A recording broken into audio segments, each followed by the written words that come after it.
The transport ship shuddered as Commander Kong Doyen slowly opened his eyes. His head throbbed with pain and dried blood crusted the side of his face. The last thing he remembered was the flash of plasma fire tearing through his scout vessel near the Outer Rim territories. Now he found himself in a dark cell, the walls glowing with a strange blue light that pulsed like a heartbeat. He tried to stand but his legs wobbled. The gravity felt wrong, heavier than Earth standard. Every movement required extra effort. As his vision cleared, he noticed the walls were not metal but some kind of organic material, warm to the touch and slightly sticky. A door he had not seen before suddenly appeared in the wall, sliding open with a wet sound. A massive figure stepped through and Doyen's breath caught in his throat. The creature stood at least 3 meters tall, covered in purple and black scales that shimmered in the dim light. Its eyes were vertical slits, glowing yellow in the darkness. When it opened its mouth, rows of needle-sharp teeth gleamed. "Human," the creature hissed. The word came through a small device attached to its chest, translating its alien speech. "I am Warden Thelos. You belong to the Vraxis Collective now. You are part of our collection." Doyen pushed himself to his feet, refusing to show weakness even though his ribs screamed in protest. "Collection? What are you talking about?" The alien's mandibles clicked together in what might have been laughter. "We gather the most dangerous predators from across the galaxy. We keep them. We study them. We watch them fight. Tomorrow, human, you will meet the Dracari." "What are Dracari?" Doyen asked, though part of him did not want to know the answer. "Dragons," Thelos replied, leaning closer. His breath smelled like sulfur and rotting meat. "Ancient creatures from a world where the gravity crushes normal beings into paste. They are the most perfect killing machines we have ever captured. 3 of them share a cell designed for creatures much larger than you." The warden straightened up, his scales rippling with colors that Doyen could not interpret. "They have killed every creature we have placed with them. Most die in the first 5 minutes. The longest anyone survived was 17 minutes. That was a Krell warrior, twice your size and covered in natural armor." Doyen kept his face blank, but his mind was racing. "Dragons. Real dragons. Why put me in there?" "Entertainment," Thelos said simply. "The elite of our society enjoy watching the strong devour the weak. Your species is new to us. We are curious how long you will last." The alien moved toward the door. "Rest well, human. Tomorrow will be your last day alive." The door sealed shut, leaving Doyen alone in the pulsing blue darkness. He sat down slowly, forcing himself to breathe steadily and think clearly. His training in Earth Special Forces had prepared him for many situations, but fighting dragons had not been covered in the manual. He began examining every centimeter of his cell. The walls were smooth but had tiny ridges that might provide handholds. The floor was scarred with what looked like claw marks, deep gouges that spoke of incredible strength. In one corner he found fragments of what might have been a feeding mechanism. Twisted metal and broken tubes. Hours passed. Doyen did not sleep. Instead he exercised, testing his body's limits in the heavy gravity. He practiced movements, visualizing combat scenarios.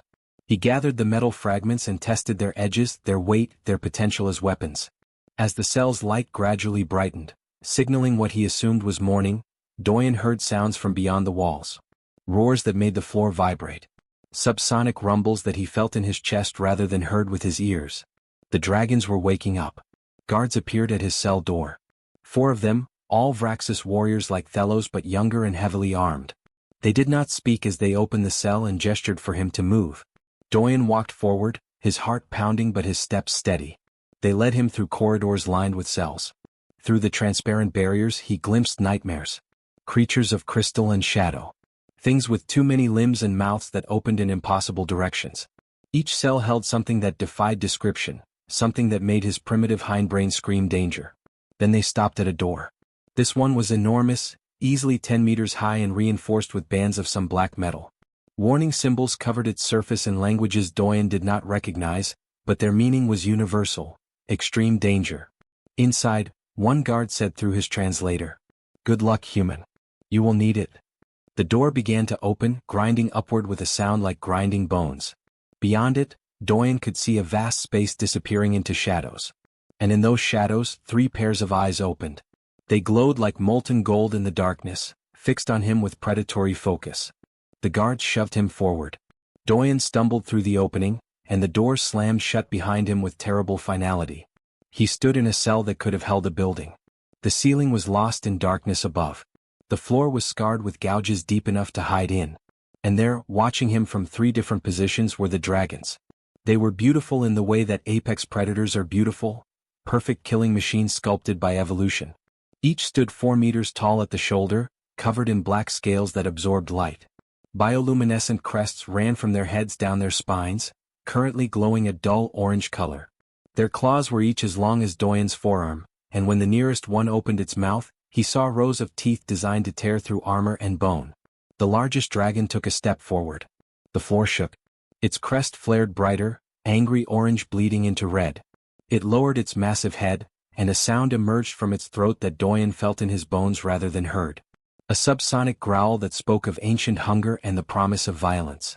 Every instinct Doyen possessed screamed at him to run, to cower, to beg for mercy. Instead he planted his feet. He made himself as large as possible, spreading his arms slightly. He looked directly into those golden eyes and refused to flinch. The dragon paused.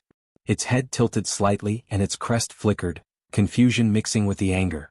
In all its years of captivity, nothing had ever stood its ground before. Doyen spoke quietly, knowing the dragon could not understand his words but hoping it might understand his tone. "I am not prey. I am not food. And I am not going to make this easy for you." The dragon's crest blazed brilliant red. Its muscles coiled like springs. And then it lunged, jaws opening wide enough to swallow Doyen whole, moving with speed that should have been impossible for something so massive. Doyen dove to the side as those jaws snapped shut where his head had been a heartbeat before. He rolled across the scarred floor and came up running, his eyes already scanning for cover, for weapons, for any advantage that might keep him alive for the next 60 seconds. Behind him, the dragon roared, a sound of fury and perhaps something else. Surprise. After all, its prey was still moving. And in the shadows, the other 2 dragons watched with growing interest. This human was different. This might actually be entertaining. Above, in the observation deck, Warden Thelos leaned forward, his mandibles clicking rapidly. The human had survived the first attack. Interesting. Perhaps this one would last longer than 5 minutes after all. The dragon came at Doyen again, its massive body moving like liquid death across the scarred floor. Doyen sprinted toward a thick support pillar, his boots slipping on the smooth surface. The heavy gravity made every step feel like running through water, but fear gave him speed.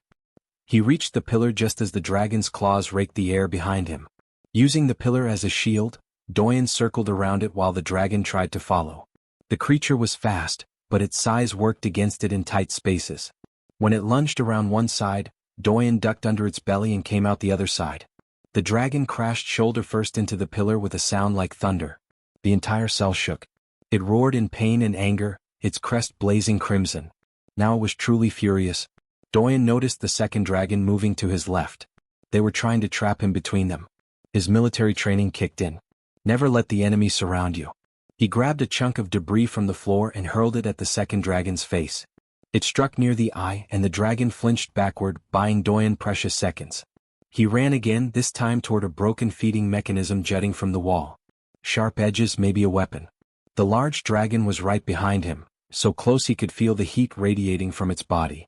Doyen dove, rolled, and came up with a piece of twisted metal in his hands. It was not much, but it was better than nothing. The dragon stopped, crest pulsing from red to a yellow-green color. It made a deep rumbling sound in its throat, different from before. Behind it, the other 2 dragons had also stopped moving. They were watching now, their golden eyes tracking every movement Doyen made. 10 minutes had passed. Then 20. Doyen was bleeding from several cuts where dragon claws had come too close. His uniform was torn and every muscle in his body screamed for rest. But he was still alive, still moving, still fighting. The largest dragon, the one he now thought of as the leader, sat back on its haunches. Its crest shifted through several colors before settling on blue. The aggressive attack stopped. Instead, the dragon watched him with what looked like curiosity. Days passed in this strange dance. Doyen learned to read the dragon's crest colors. Orange meant aggression. Blue was calm or curiosity. Red was anger. Yellow-green seemed to be confusion. The dragons had their own language written in light and sound, and Doyen studied it like his life depended on it. Because it did. He gave them names in his mind. The largest was Shirax, a name that felt right when he looked at the old scars covering the dragon's hide. This was the leader, ancient and powerful. The second was Vexra, younger and more aggressive, always testing Doyen with sudden feints and mock charges. The third was female, he thought, smaller than the others and moving with a limp. He called her Tylus. One of her eyes was clouded white, and a wound on her flank leaked fluid that smelled infected. On the fourth day the feeding mechanism activated. A large carcass dropped into the cell, but it was barely enough for one dragon. Immediately Vexra lunged for it. Shyrax intercepted him with a roar, and the two dragons clashed, testing dominance. While they fought, Tylus limped toward the food. But Vexra broke away from Shyrax and turned on her, clearly intending to claim the meal for himself and leave the weakest dragon to starve. Doyen did not think. He simply moved. "Hey!" he shouted, stepping between Vexra and Tylus. He held the metal pipe he had sharpened over the past days, pointing it at the younger dragon like a spear. Vexra's crest flared bright red. This time the dragon was not playing. It attacked with full force, jaws opening to crush this tiny creature that dared challenge it. Doyen waited until the last possible second, then thrust the sharpened pipe upward. The point scored a line across the soft inside of Vexra's mouth. Blue blood splattered across the floor. The dragon jerked back, roaring in pain and surprise. "Next time I aim for your eye," Doyen said calmly, holding his ground even though his hands shook. Shyrax's crest suddenly blazed pure white, a color Doyen had never seen before. The massive dragon moved between them, and Vexra immediately backed down, slinking to the far corner of the cell with his tail low. Then Shyrax did something that changed everything. He tore a large piece from the carcass and dropped it at Doyen's feet. An offering. A sign of respect. Doyen understood what this meant. In dragon society, the strong fed first. By giving him food, Shyrax was acknowledging him as pack. He bowed his head in thanks, then picked up his portion. Instead of eating it himself, Doyen walked to Tylus. The female dragon watched him approach, her crest flickering through confused colors. He placed the meat in front of her. "Pack takes care of pack," he said softly. Tylus's crest went through a dozen rapid changes. Confusion became surprise, then something that looked like gratitude, a soft blue-violet glow. She lowered her massive head and gently pressed her snout against Doyen's chest. It was a gesture he had seen the dragons use with each other. Affection. Trust. Shyrax's crest blazed white again, brighter than before. The old dragon made a series of subsonic calls that Doyen felt vibrating through his chest. Approval. Recognition. From that moment, everything changed in the cell. Vexra stopped attacking Doyen with real aggression, though he still tested him occasionally with playful charges. Tylus stayed close to Doyen, and he noticed her wound seemed less painful when he kept it clean using scraps of fabric and whatever plants came with the food that smelled medicinal. That night, as Doyen tried to sleep on the cold floor, Tylus moved closer. Her massive body blocked the cold air that circulated through the cell. Heat radiated from her scales like a furnace. For the first time since his capture, Doyen slept without shivering. Above in the observation deck, the Vraxis guards muttered to each other in confusion. This was not how things were supposed to work. The human should have died in the first hour. Instead, he seemed to have joined the dragon's pack. It was impossible. It was unthinkable. But as they watched Doyen sleeping peacefully against Tylus's warm scales, with Shyrax and Vexra keeping watch like sentinels, the guards began to feel the first stirrings of unease. Something in that cell had shifted. The predators were no longer fighting each other. They were becoming something else. Something the Vraxis had not planned for. They were becoming a team. 2 weeks had passed since Doyen stopped being prey and became pack. He spent every waking hour studying the dragons, learning their language of light and sound. The bioluminescent crests were more complex than he first thought. Blue-violet meant trust. Red-orange signaled danger. Yellow pulses asked questions. White showed joy or strong approval. And there were hundreds of combinations, each adding layers of meaning. Tylus's wound worried him. Despite his makeshift treatments, infection spread beneath her scales. She moved slower each day, eating less, her one good eye dimming. Doyen knew if nothing changed she would die. During feeding time he paid careful attention to the food. Mixed with the meat were sometimes plants and roots. He collected these scraps, studying their smell and texture. His xenobiology training had taught him basic principles of medicine across species. Some plants had a sharp, clean smell that reminded him of antiseptics back on Earth. He gathered these carefully, crushing them between rocks to make a paste. When he approached Tylus with the mixture, she watched him with her clouded eye. Her crest pulsed yellow. A question. "This will help," Doyen said, gesturing to her infected wound. "Trust me." Tylus's crest shifted to blue-violet. She lowered her massive head and exposed her wounded side. Permission granted. Doyen cleaned the wound as gently as possible, then applied the plant paste. Tylus flinched but held still. When he finished, she pressed her snout against his shoulder, holding it there for a long moment. The gesture made Doyen's throat tight with emotion. She trusted him completely. 3 days later, the infection had visibly improved. Tylus moved with less pain, and her crest colors grew brighter. Shirax watched this healing with obvious interest, his ancient eyes studying the small human who could do what the Vraxis's advanced medicine had not bothered to provide. One evening, Shirax approached while Doyen examined the cell's force field emitters. The massive dragon sat down, making the floor tremble, and his crest began pulsing in a slow, deliberate pattern. Yellow, blue, white, red. Over and over, a complex message. Doyen focused hard, trying to understand. He caught fragments of meaning. Before. Sky. Fire. Chains. Lost. Shirax repeated the pattern slower, as if teaching a child. Then he did something remarkable. Using one massive claw, he began scratching pictures into the floor. Not random marks but actual drawings.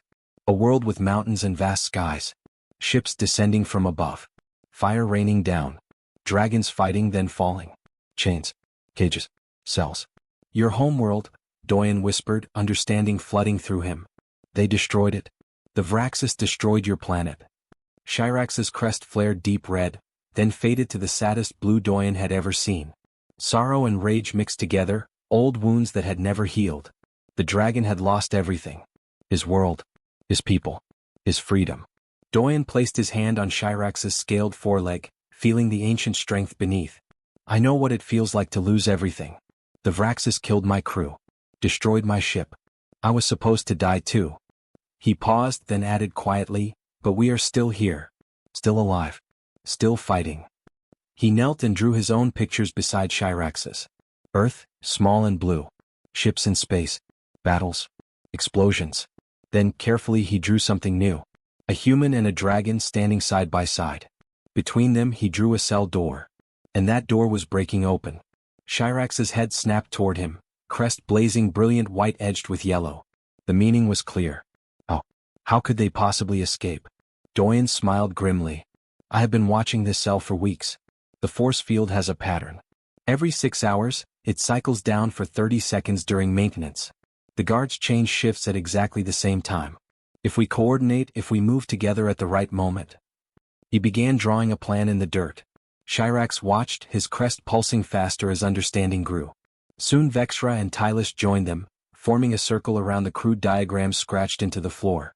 The Vraxis think we are just animals, Doyen said, looking at each dragon in turn. They locked us in here expecting us to kill each other for their entertainment. But we are going to do something they never imagined. His voice dropped to a dangerous whisper. We are going to show them what happens when predators stop fighting each other and start working together. Shirax's crest erupted in pure white light. He released a subsonic call that made the cell walls vibrate, a sound that carried meaning Doyen was beginning to understand. Agreement. Unity. Warsong. Vexra and Tylus responded with their own calls, their crests flaring in perfect synchronization. The 3 dragons and 1 human stood together, and in that moment they were not prisoners. They were warriors preparing for battle. Up in the observation deck, the Vraxis guards shifted nervously. The dragons were making sounds they had never heard before. The human stood among them like he belonged there. Something felt wrong, but the guards could not identify what. They were just animals after all. Dangerous animals, yes, but still just beasts in a cage. They had no idea that inside that cell, 4 of the galaxy's most dangerous predators were planning revolution. Over the next 3 weeks they prepared in secret. Doyen collected components during every feeding. Wire from broken mechanisms. Pieces of circuit boards. Even glowing fungi from the damp corners, which he discovered could conduct electricity when prepared correctly.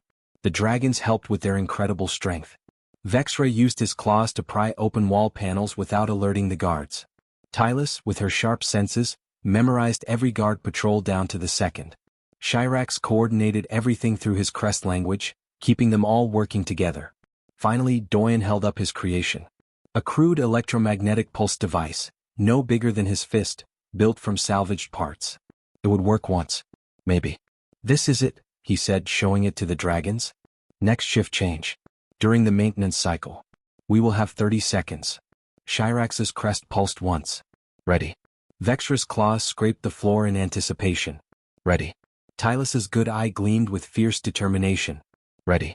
Doyen looked at his pack, these magnificent creatures who had accepted a small human as one of their own. When that door opens, we do not stop. We free every prisoner in this facility. We show the Vraxis what real monsters look like. Above them, Warden Thelos was preparing for a special exhibition. High-ranking officials from across the Vraxis collective were gathering to view the collection. They would watch the dragons, observe the strange human who had somehow survived, and celebrate their superiority over all other species. They had no idea they were about to witness something very different. They were about to learn that the most dangerous predator in the galaxy was not the one with the biggest teeth or the sharpest claws. It was the one smart enough to turn enemies into allies. And that predator was about to break free. The observation deck filled with Vraxis officials dressed in ceremonial armor. Warden Thelos stood at the center, his scales gleaming with oil that showed his high rank. Below them, dozens of cells held the most dangerous creatures ever captured. This was the pride of the Vraxis collective. Today we demonstrate our power, Thelos announced, his voice amplified through the facility. We have tamed the untamable. Even the legendary Dracari bow before us. One official pointed down at Doyen's cell. The human still lives? Thelos waved a dismissive claw. An unusual specimen but ultimately meaningless. Watch what happens when we reduce their food supply. He signaled to the guards. The feeding mechanism activated, but only half the normal amount dropped into the cell. Thelos wanted conflict, wanted blood, wanted his guests to see predators tear each other apart. Down in the cell, Doyen watched the guards through slitted eyes. Shift change in 3 minutes. His hand closed around the makeshift EMP device hidden against his chest. His heart pounded so hard he thought the dragons might hear it. 2 minutes. Vexra snarled at the small meal, playing his part perfectly. The guards leaned forward to watch, expecting a fight. 1 minute. Doyen caught Shirax's eye. The dragon's crest flickered blue. Come. Steady. 30 seconds. The maintenance cycle began. Doyen felt the force field's hum change pitch, felt it weaken as power temporarily redirected. Now. Doyen activated his device. It sparked, smoked, and for one terrible heartbeat he thought it had failed. Then every light in the cell died. The force field vanished like it had never existed. Shirax exploded into motion. 4,000 kilograms of pure muscle and rage launched at the cell door.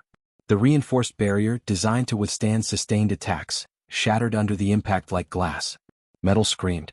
Alarms shrieked. And 3 dragons burst into the corridor with a roar that shook the entire facility. Impossible. Thelos screamed, stumbling backward.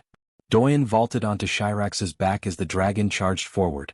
Behind them, Vexra and Tylus smashed through the opening, their combined roars making guards drop their weapons in pure terror. Vraxis guards filled the corridor, raising plasma rifles. Doyen had planned for this. Left, he shouted. Shirax pivoted with impossible speed. Plasma bolts scorched empty air. Vexra crashed into the guards from the side, sending bodies flying like broken toys. Doyen slid off Shirax's back and moved with deadly precision. 2 quick strikes dropped the nearest guard. He caught the falling plasma rifle, spun and fired. The blast destroyed the corridor's power junction. Darkness swallowed everything. But in the dark, the dragon's crests blazed like beacons of war. And Doyen had trained for night combat. The guards had not. It became a slaughter. More guards poured in, but they were used to controlling weak, starving prisoners. Not combat-ready predators guided by tactical intelligence. Tylus blocked the right corridor. Doyen commanded. The female dragon surged forward despite her old injuries, her armored body sealing off reinforcements. Vexra above. A patrol ran along the upper catwalk. The young dragon leaped, impossibly high in the facility's lower gravity, and brought the entire platform crashing down in a tangle of metal and screaming guards. Shirax with me. Control center. They moved like a single organism. Human and dragons flowing through the facility like water through cracks. Doyen accessed every terminal they passed, learning the layout, finding weaknesses. And he found something else. There are hundreds of them, he breathed, reading the data. Dozens of species. All prisoners. Shirax's crest pulsed a question. What do we do? Doyen's fingers flew across the controls. We free them all. Cell doors throughout the facility began opening. Alarms screamed louder. And the collection, the Vraxis Collective's prized menagerie of the galaxy's deadliest creatures, was suddenly free and absolutely furious. Chaos erupted like a beautiful storm. Creatures that had been caged for years poured into corridors. A being made of living crystal shattered guards with sonic screams. Shadow things pulled Vraxis warriors into darkness they never escaped. Species Doyen had no names for joined the rebellion with savage joy. The facility descended into beautiful, violent chaos. Warden Thelos gathered his elite guard in the armory. 20 of the collective's finest warriors, armed with heavy weapons and wearing powered armor. Seal the control center, he ordered. Kill everything that moves. They marched in perfect formation, confident and disciplined.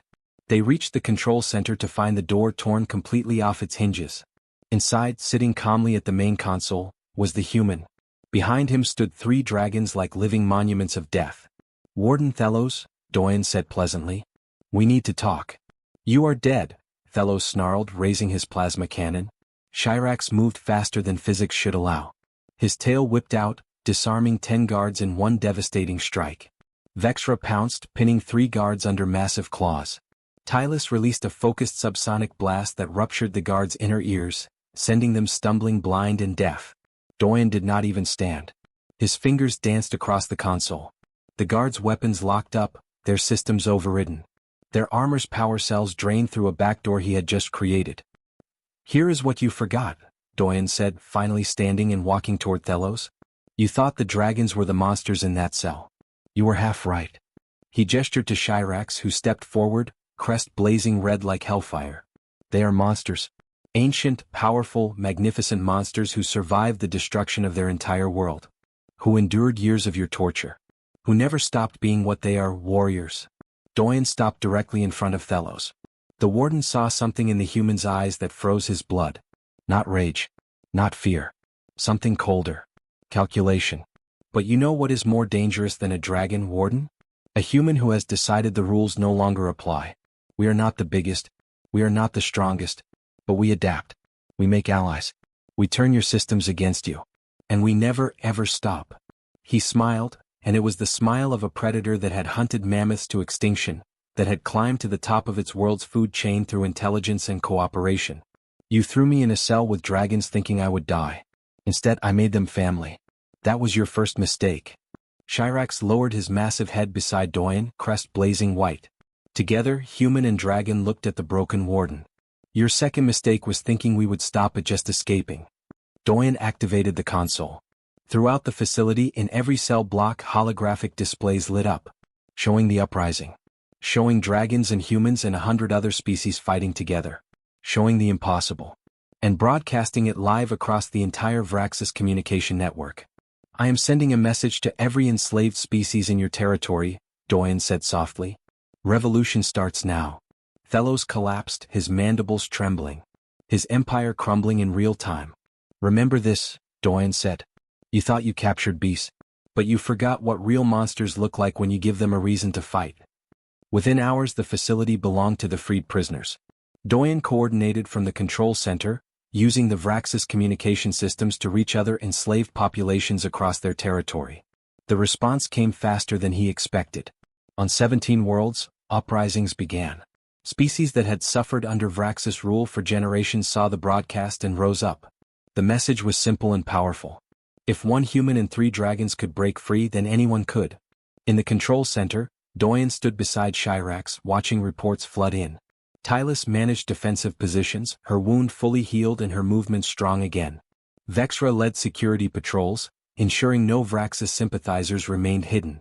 A woman approached, her eyes still adjusting to freedom. Her name was Hannah, a human xenolinguist who had been imprisoned for refusing to decode ancient texts for the Vraxis.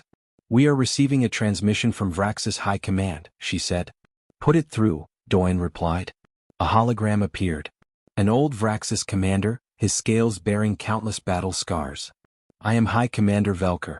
You have made your point, human. We offer surrender terms for this facility. No terms, Doyen said flatly.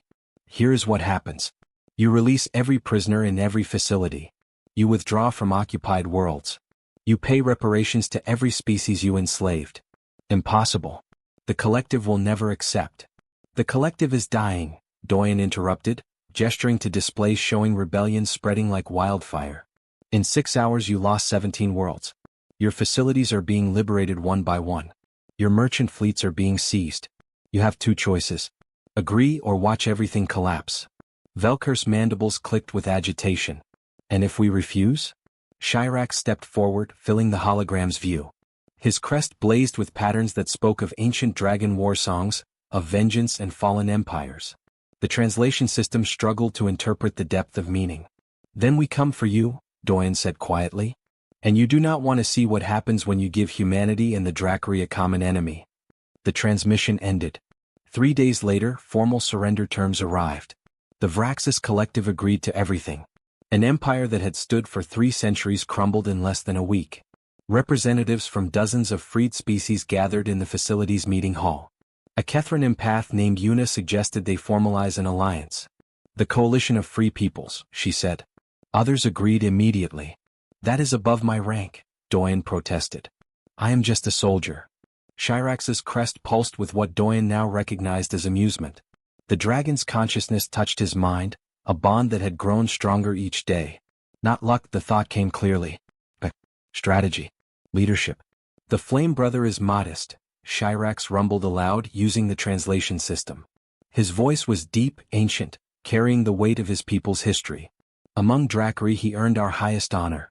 He walked into death and emerged with allies. He turned our prison into a fortress. He gave hope to the hopeless. Chirac lowered his massive head in respect. Vexra and Tylus did the same, their crests blazing white.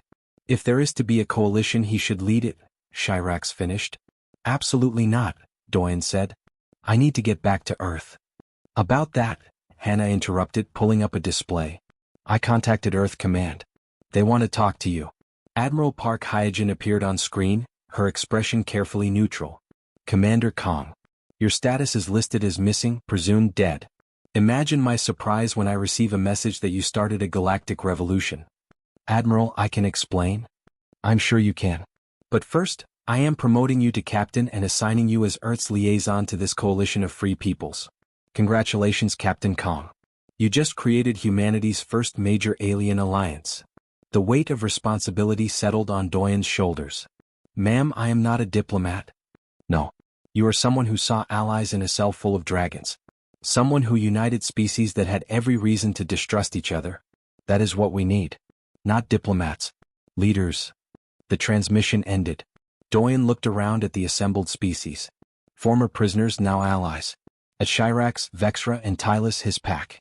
At Hannah and Yuna and dozens of others who had followed his lead. All right, he said finally. If we do this, we do it right. No more empires. No more collections. We build something better. Chirac's crest blazed brilliant white. He released a subsonic call that every dragon in the facility answered. Other species added their voices. Songs and roars and harmonics blending into something beautiful and terrifying. The sound of freedom. 6 months later, the ship Flame Brothers Revenge approached Earth orbit. It was a hybrid vessel combining Dracari design with human engineering and technology from a dozen species. On the bridge, Captain Kong Doyen stood with his command team. Chirac as tactical advisor. Tylus managing sensors. Vexra heading security. Hannah as science officer. Yuna as diplomatic liaison. Earth Control is hailing us, Hannah reported. The view screen showed Earth, beautiful and blue with Admiral Park's face overlaid. Captain Kong, welcome home. Quite the escort you have. Behind them, 17 ships representing the coalition of free peoples maintained formation. We are here to establish formal diplomatic relations, Doyen said. And to introduce humanity to our allies. I look forward to meeting them, especially the dragons. I heard you rode one into battle. Doyen glanced at Chirac, whose crest pulsed with obvious pride. It has been quite a journey, Admiral. I'm sure. Come on down, Captain. We have much to discuss. As the ship descended, Doyen reflected on everything that led to this moment. The Vraxis threw him into a cell with creatures they called monsters, expecting him to die. Instead he found family. Found purpose. Found proof that the greatest strength was not physical power or advanced technology. It was the ability to recognize allies in the unlikeliest places. The Vraxis called him a beast, tried to cage him like an animal. They forgot that humans were survivors, adapters, pack builders. They forgot that Earth's history was written in cooperation as much as conflict. Wolves becoming dogs. Enemies becoming friends. Strangers becoming family. They threw a human into a cell with dragons and expected death. They got a revolution instead. As Flame Brothers' revenge entered Earth's atmosphere, Shirax placed one massive claw gently on Doyen's shoulder. A gesture of pact, of bond, of friendship that transcended species. Flame Brother, the dragon rumbled. Ready? Doyen smiled, looking at Earth approaching, at his crew around him, at the future unfolding before them like an open road. Yeah, he said. Let us show them what happens when you underestimate the real beasts. Behind them, Vexra's crest flashed with amusement. Tylus hummed a Dracary homecoming song. The coalition had come to Earth not as conquerors but as friends. And somewhere in the ruins of the Vraxis collective, species whispered a new legend. The story of Captain Kong Doyen, the human who was thrown into a cell with dragons and emerged as something far more dangerous than any predator. He emerged as hope.